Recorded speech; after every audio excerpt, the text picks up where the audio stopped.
ಇಲ್ಲಿ ನೆರೆದಂಥ ಪೂಜ್ಯ ಮಾತೆಯ ಭಕ್ತಾದಿಗಳಿಗೆ ಶರಣು ಶರಣಾರ್ಥಿಗಳು.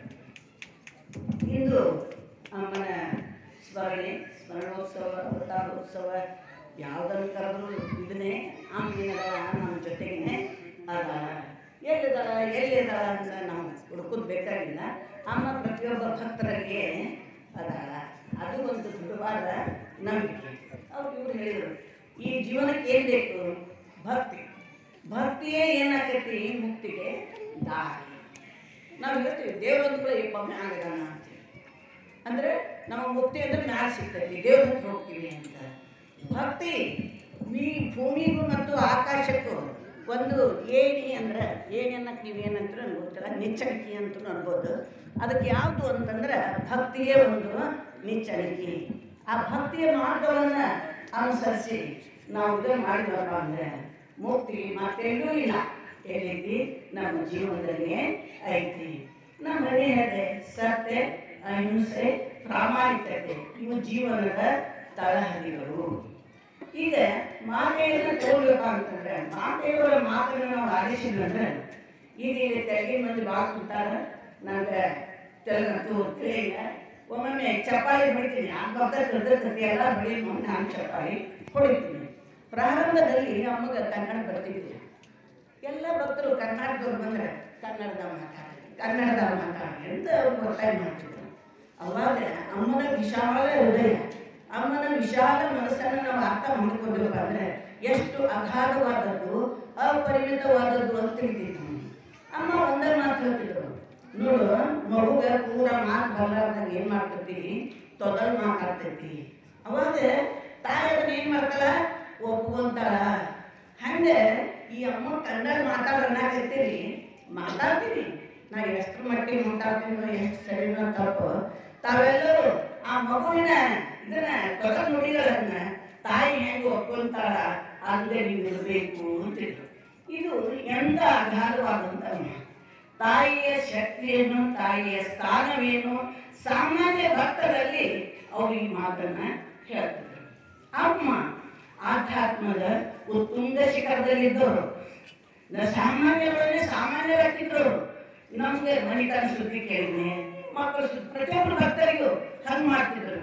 ಆದರೆ ನಿಜ ಜೀವನದಲ್ಲಿ ಆಧ್ಯಾತ್ಮದ ಉತ್ತುಂಗ ಶಿಖರದಲ್ಲಿದ್ದರು. ಅವ್ರಿಗೆ ಸರಿಸಾಟಿ ಯಾರೂ ಇಲ್ಲ. ಅನ್ನ ನೀರು ಬಿಟ್ಟು ಎಲ್ಲವನ್ನ ತ್ಯಜಿಸಿ ಅವ್ರು ಏನು ಮಾಡ್ತಿದ್ರು? ಜೀವನವನ್ನು ಸವೆದು ಶ್ರೀಗಂಧದ ಕೊರಗಿದಂತೆ, ಮೊಂಬತ್ತಿಯಂತೆ ತಾನು ಸುಟ್ಟು ಜಗತ್ತಿಗೆ ಬೆಳಕನ್ನು ನೀಡುವಂತೆ ಶ್ರೀಗಂಧ ತಾನು ತೇದು ಏನು ಮಾಡ್ತೈತಿ? ಸರ್ವರಿಗೂ ಸುಗಂಧವನ್ನು ಹರಡುವಂತೆ ಅಮ್ಮ ನಮಗೆಲ್ಲರೂ ಸುಗಂಧವನ್ನು ಹರಡಿ ಹೋಗ್ಯಾರ. ನಮ್ಮ ಬದುಕನ್ನ ಏನು ಮಾಡ್ಯಾರ? ಬಂಗಾರ ಮಾಡ್ಯಾರ. ಇದು ಅಮ್ಮನಿಗೆ. ಅಮ್ಮನ ಒಂದು ಇದನ್ನ ಹೇಳ್ಬೇಕಂತಂದ್ರೆ ಜಾತೀಯತೆ ಇರಲಿಲ್ಲ ಅಂತ ಇದೆ. ಹಿಂದ್ಕೊಮ್ಮೆ ಏನಾದ್ರು ಗೊತ್ತವ್ರು ಯಾರು ಆಫೀಸರು ಏನೋ ಗೊತ್ತಿಲ್ಲ, ಬೆಂಗಳೂರಿಂದ ಒಬ್ಬರು ಬಂದಿದ್ರು. ಅವ್ರೇನಂದ್ರು, ಅವರು ಅಮ್ಮನ ಜಾತಿ, ಅಮ್ಮನ ಜಾತಿ ಇಲ್ಲ. ಆದರೆ ನಾವು ಸಾಮಾನ್ಯರು ಏನು ಮಾಡ್ತೀವಿ? ಜಾತಿ ಒಂದು ಪಟ್ಟವನ್ನು ಕಟ್ಟಿಬಿಡ್ತೀವಿ. ಹಂಗೆ ಅವ್ರು ಕೇಳಿದ್ರೆ ನಾನು ಸ್ವಲ್ಪ ಕೇಳಿದ ಅಮ್ಮ, ನಾನು ಏನು ಜಾತಿಯವರೇ ಏನಾದ್ರು ಕಲಿಸಿದ್ರೆ ಹೇಳ್ತೀನಿ, ನಾವು ಮಾಡ್ತೀವಿ. ಅವರು ಯಾರು ಏನಾಗ ನೆನಪ ಭಾಳ ವರ್ಷದ ಹಿಂದೆ ಮಾತಾಡ್ತಿದ್ವಲ್ಲ, ಅವಾಗ ಅಂತ ಹೇಳಿದ್ರು. ಅಮ್ಮಗೆ ಯಾವ ಜಾತಿ ಏನು ಕೇಳಿ? ನಮ್ಮ ಜಾತಿ ನೀವು ಮಾಡಿಕೊಡ್ತೀನಿ ಅಂತೀವಿ. ಅಮ್ಮಗೆ ಯಾವ ಜಾತಿ ಐತಿ? ಯಾವ ಜಾತಿನೇ ಇಲ್ಲ. ಅಮ್ಮಗೆ ಎಲ್ಲರೂ ಏನದಾಳ? ಸರಿ ಸಮಾನ ಇರ್ತಾರೆ. ಯಾವ ಭಕ್ತರು ಮನಸಾರಿ ಕೆಲಸ ಮಾಡ್ಬೇಕಂತಾರೋ ಅಂತ ಭಕ್ತರಿಂದ ಅಮ್ಮ ಏನು ಮಾಡ್ತಾಳ? ಕೆಲಸ ತಗೊಂಡಲ್ಲ. ನಮ್ಗೆ ಯಾರ ಆಫೀಸರ್ಸ್ ಬಂದು ಮಿನಿಸ್ಟರ್ಸ್ ಬಂದು ಮಾಡೋದು ಬೇಕಾಗಿಲ್ಲ.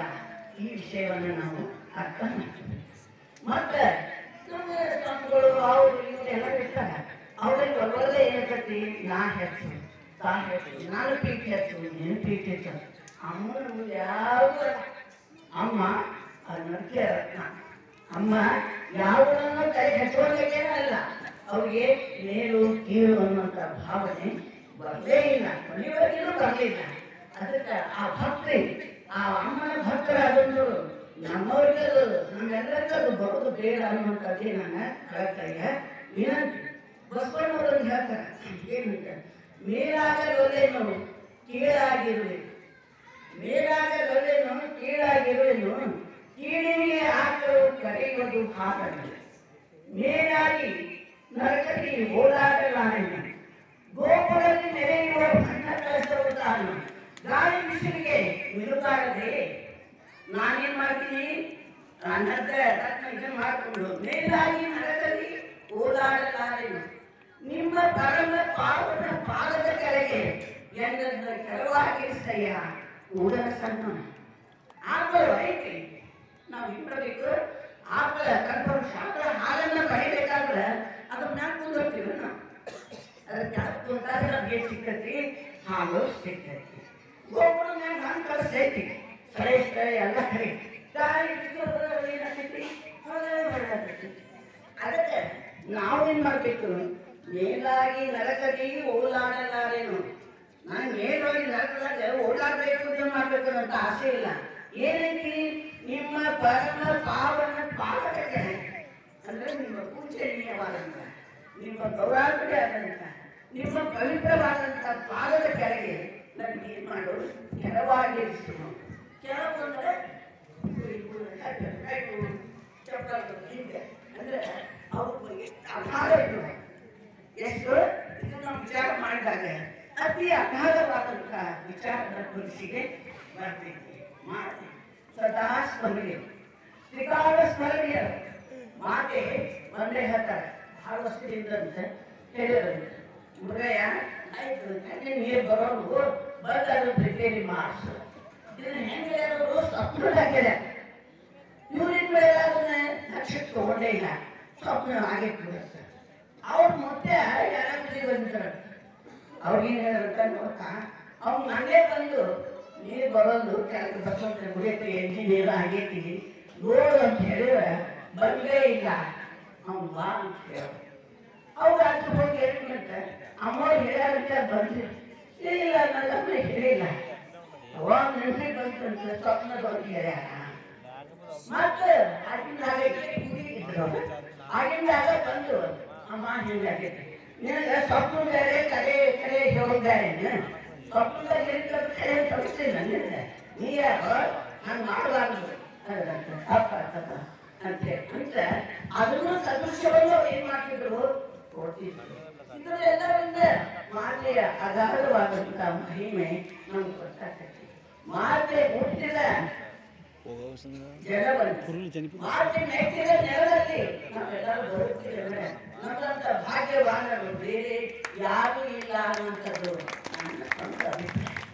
ಈಗ ಪ್ರಯಾಗರಾಜ ತಿಳಿದು ಎಲ್ಲರೂ ಪ್ರಯಾಗರಾಜಕ್ಕೂ ಬಂದರು. ಅವಾಗ ನಮ್ಮ ಮಾತ್ರ ಇಲ್ಲ, ಮಗ ಕೇಳ್ತಾ ಇಲ್ಲ, ಈಗ ಭಾಳ ಉಡ್ಸ್ಕೊಂಡು ಬರ್ತೈತಿ ಹೋಗೋಣ. ಅವಾಗ ನಾನು ಆಗಂಗಿಲ್ಲಪ್ಪ, ನಮ್ಮ ಸಾಮಾನ್ಯರು ಹೇಳಿದೆ. ಅವಾಗ ಅವರಪ್ಪ ಹೇಳಿದ್ರು ಏನಂತ, ಸ್ವತಃ ಸಾಕ್ಷಾತ್ ಪ್ರಪಾತದ ಸ್ವರೂಪರಾದಂತ ಅಮ್ಮನ ನನ್ನ ಮೈ ಮೇಲೆ ಏನ್ ಮಾಡ್ಯಾರ, 4 ಕೊಡ ನೀರು ಹಾಕ್ಯಾರ ಅಂತ ಯಾಕೆ ಹೇಳಿ ಸಣ್ಣ ತಗೊಂಡಾಗ ಏನ್ ಮಾಡಿ ಅಂತ ಪುಣ್ಯ ಸ್ನಾನವನ್ನ ಮಾಡಿದಂತ ಜನ್ಮ ನಾನು ಅಲ್ಲಿ ಬಂದು ಸ್ನಾನ ಮಾಡಕ್ಕೇನಿಲ್ಲ, ಮನಸ್ಸು ಇಲ್ಲ. ಆದ್ದರಿಂದ ನಾನು ಯಾರ ಮುಂದಿನ ಏನು ರೇಣಿ ಸಣ್ಣ, ಯಾರ ಮುಂದಿನ ಪ್ರಯಾಗ ರಾಜ್ಯ, ಪ್ರತಿಯೊಂದು ನನ್ನ ಜೀವನದ ಉಸಿರು ಎಲ್ಲರೂ ಏನಾಗೈತಿ, ಅಮ್ಮ ನಾನು ಇದುವೇ ಏನೈತಿ, ಇದು ಐತಿ. ನನಗೆ ಯಾವ ಪ್ರಯಾಗರಾಜನು ಬೇಡ, ಯಾವ ತ್ರಿವೇಣಿ ಸಂಗಮನು ಬೇಡ. ಈ ರೀತಿ ಅಮ್ಮ ಏನ್ ಮಾಡ್ತಿದ್ರು ಅಂದ್ರೆ ಸಕಲರಲ್ಲಿ ಲೇಸನ್ನೇ ಬಯಸ್ತಿದ್ರು, ಸಕಲರಲ್ಲಿ ಲೇಸನ್ನ ಒಳ್ಳೆಯದನ್ನ ಬಯಸ್ತಿದ್ರು. ಎಲ್ಲರನ್ನೂ ಬಡವ ಬಲ್ಲಿದ ಶ್ರೀಮಂತ ಏನಿಲ್ಲ, ಎಲ್ಲರೂ ಅಮ್ಮನ ಭಕ್ತರು.